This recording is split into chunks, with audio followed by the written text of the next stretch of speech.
ઉત્તરાખંડના ચમોલીના માણામાં હિમસ્ખલનના 3 દિવસ બાદ પણ રેસ્ક્યુ યથાવત છે। બીઆરઓના ઇજાગ્રસ્ત કર્મચારીઓને એરલિફ્ટ કરી જોશીમઠ લઈ જવાયા છે। બરફમાં દટાયેલા 55માંથી 50 કર્મચારીઓને બચાવી લેવામાં આવ્યા છે, જેમાંથી 4 કર્મચારીઓના મૃત્યુ થયા છે। 5 કર્મચારીઓ હજુ પણ લાપતા છે।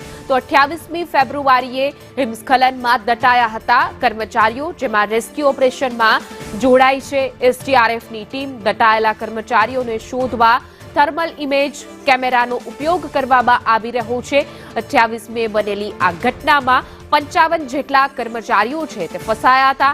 જો કે 50ના રેસ્ક્યુ કરાયા છે, જેમાંથી 4 કર્મચારીઓના મૃત્યુ થયા છે, પરંતુ 5 હજુ પણ એવા કર્મચારી છે જે હિમસ્ખલનમાં દટાયેલા છે, જેનું રેસ્ક્યુ ઓપરેશન હજુ પણ યથાવત છે।